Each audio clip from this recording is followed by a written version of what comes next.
ng mga congressman yan. Nagagalit. Napamura si Yorme. Pamahalaan lungsod. Hindi congressman. Bakit? Property yan ng Maynila. Hindi ang property ng congressman. Pero yung sabi ko sa amin, papatayan na kami ng kuryente. Hindi po. Bakit? Ito ang city electric. Hindi pwedeng sabi-sabi lang. Katulad yung sinasabi ni Jen. Huwag kayong umalis doon hanggat hindi sinasabi ng pamahalaang lungsod ng Maynila. Kasi property yan ng lungsod ng Maynila, hindi ng Congress na iba. Kaya sinasabi, kaya nagkakagulo ng gobyerno, pinipilit makailan ng Congress na. Kaya ninyo yung property yan. Ginagamit ng tao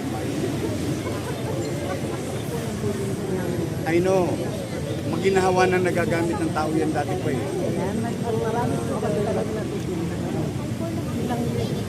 I will investigate this. But for the meantime, nanatili kayo. Sabihan ninyo na yung mga magulang.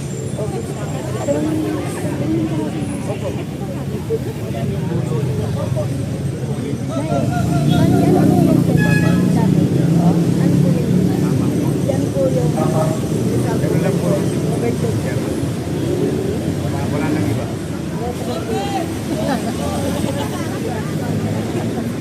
No. We have to clear it. Kasi teka lang po. Ikaw, Chairman. I mean, may gagawin na kayo. Barangay hall, hindi. Kasi, siya sabi. Na. Kaya lang kasi, kailangan natin clear. Kasi tatayuan ko kayo ng malaking library. Library kayo yan. Bulok na kasi yun. Kaya gusto ko maging library siya ulit.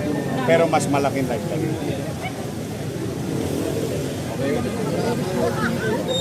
Kasi umalik ito sa leg. Saka huwag kayo nagpapaniwala kay Manilo. Ang kailangan kausap ninyo, pamahalaan. Biglang papasok ang kontraktor. Hanapan nyo yung chairman kayo. Hanapan mo ng permit sa City Hall. Hanapan nyo ng building permit. May clearance ka ba?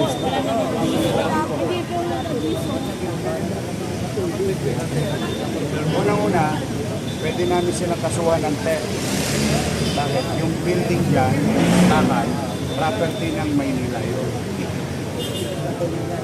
O ngayon, saan nyo yun? Sino nagpakilo? Ayun. Yan dapat ang iniimbestigahan ni Chua. Kaya sinasabi ko abusado kasi silang lahat. Para sila siga ng pamala. Iba dito, iba doon. Hindi nyo nga alam. Kaya nagkakagulo ang pamala. Hindi po pwedeng gano'n. May gobyerno na sa Maynila. Para kanino? Sa mga taga Maynila. Katulad yan, kung di ako nataan ngayon, malamang wala na kayong daycare center. Tama ba? Saan nyo ilalagay yung mga bata? Pero may poder, may-ari, gobyerno ng Maynila. Tapos nagpapali sa inyo, congressman at saka kontraktor. Para pa nagka-gobyerno pa kayo. Pag pinalis namin kayo, may dahilan. Tama, may kakailangan. Katulad yan, sinasabi ko sa inyo. Hindi naman nagagamit. Alisin. Sino nagsabi? Tama lang. Ino-notify ka, chairman. For purposes of the process. Bigyan ka namin. Makakaya kayo. Pero yun na dito, kaya nyo pa rin. Kasi meron pa ako sa San Lazaro residence para sa inyo. Kaya meron pa ako yan. Buti nga hindi na pamilya. Buti malamang puro staff ng congressman na naman yan. Saan ka nakakita? Pati bechot ng congressman. Nay.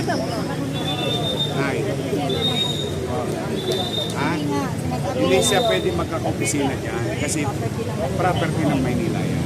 Halimbawa, ginawa nila yan sa Jose Reyes. Good. A national government property. Saglit lang na. Kailangan ko panatagin ng kalooban nila para alam nila. Halimbawa, ginawa nila sa San Lazaro. sa sa Jose Reyes. Okay yun, property nila. Pero hindi na pwede gawin dito na walang permiso ng gobyerno na ngayon.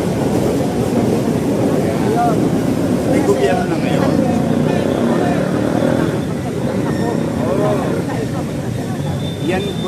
Yan ang dahilan kung bakit ako mismo mababasa para makakausap ang mga tao.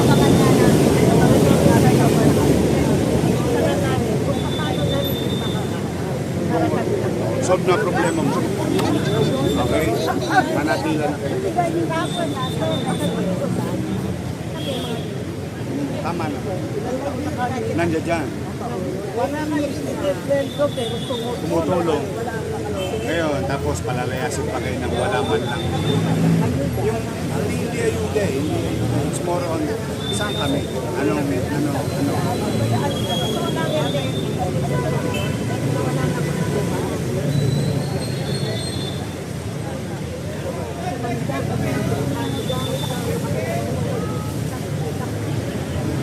Kaya next time, mag-iingat tayo sa pagboto ng mga talaga, hindi, walang kaya talagang iingatan natin kasi nagiging mga abusado kasi kaya ayaw nila sa akin dahil hindi na nila magawa yung pang-aabuso nila. Katulad niyan, bigla ka na lang papalis, papatayan ka ng puti. Kami dito, tatanggalan mo ng gusto. Hindi man lang kayo abismo.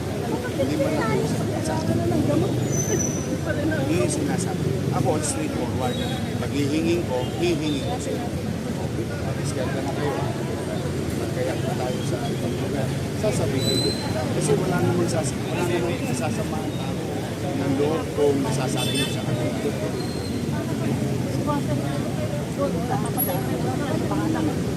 Isiga eh. Quadcom eh, di ba?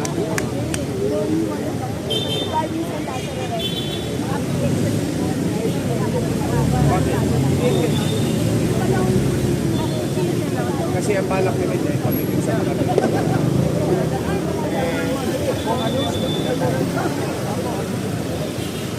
yung dokumento nyo, itinapon sa isang kwarto sa San Sebastian Residence. Natagpuan na namin. Ngayon, iniimbestigahan at marami na sumuko dahil alam nila makakasuhan sila doon sa mga awardee kasi they violated the housing, the NCT, at pag makikita mo ang mga pangalan pero congressman ng District 2, ng District 3, ng District.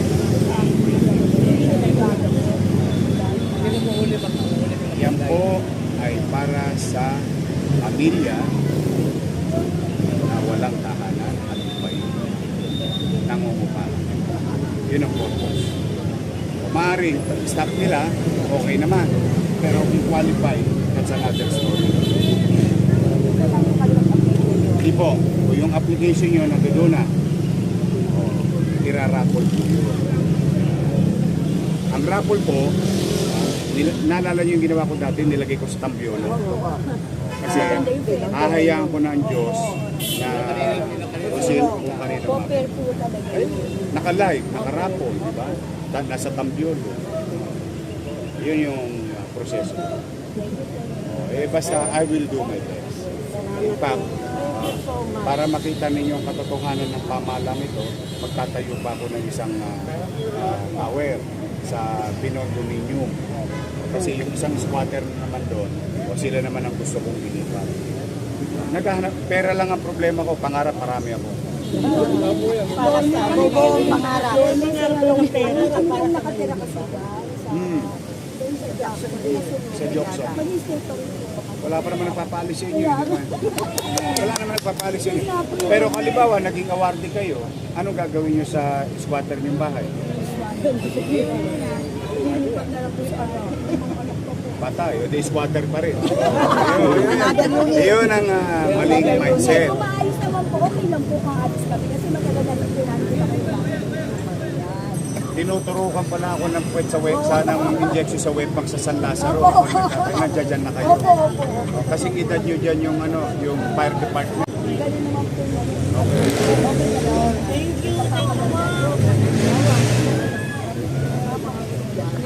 Bibigyan kita ng lugar. Tama. Pero for the meantime, hindi kayo mapapasok. Huwag yung putulan ng kuryente. Hindi yung putulan ng kuryente. Sabihin mo sa mga magulang sa mana. O, manatili kayo, mag-aral ang mga bata. Kung manatag kayo, nakausap yun ang pamalang. Okay? Yun, maliwanag pa sa sikat ng araw, guys. Ayan si Yorme, no? May malaking puso. Imagine mo yung mga nakatira doon na yung mga illegal settler, yung mga ano ay pangsamantala na hindi mo na sila tatanggalan ng kuryente. Ito ay ano kasi ang sabi nga na pinapaalis daw po yung mga residente rito sa utos mismo ni congressman. Ayan. Sino bang congressman yon? Si Yorme na po mismo ang nagsabi. At wala siyang karapatan na magtanggal o mag-alis ng sino man dito kung hindi ang pamahalaan lang ng Maynila at hindi isang congressman ayon sa kanya.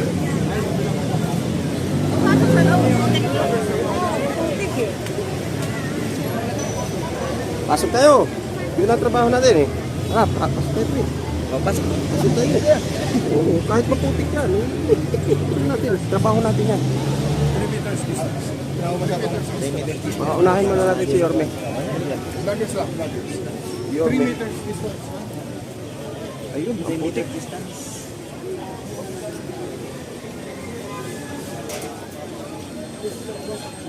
Ito yung covered court.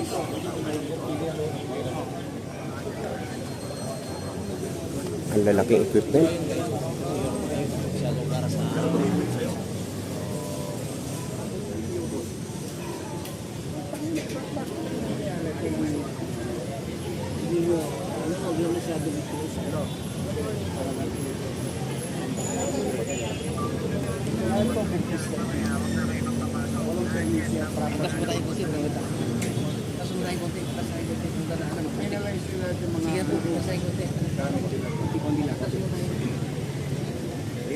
Hindi na ako matutulog.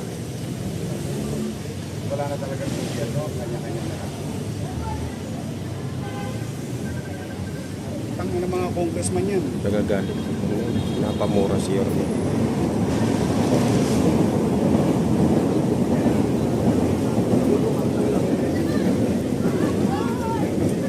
Nakapagbitaw ng si Yorme, guys. Bihira kong marinig kay Yorme. Salamat! Mabuhay kayo! Ako, sa ako.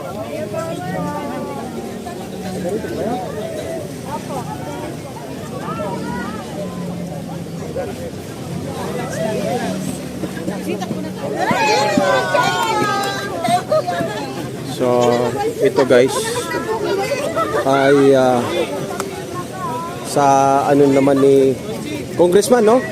Congressman? So, dati palang covered court to. So, dinimulis nila yung covered court. So, hinahanap ngayon ni Yorme, nasaan yung mga bakal? At saka yung building permit daw. Yung building permit, ang pagdimulis. So, wala lahat, guys. Ayan. So, ito ay proyekto ni Congressman Ayo kay Yorme ay nakko. Nakapagbitaw ng isang salitang hindi ka nais-nais ang ating mayor, guys. At narinig naman natin yung kanyang mensahe. At itong ano na to, itong barangay hall na to, guys, ay order ni Yorme ay alisin, i-demolish dahil hindi na raw po napapakinabangan. Ayan. At ang isa pa ay itong library ay magpapatayo ng panibagong library si Yorme. Magpapatayo ng panibagong library. Yun. Ano bro, sunod pa tayo?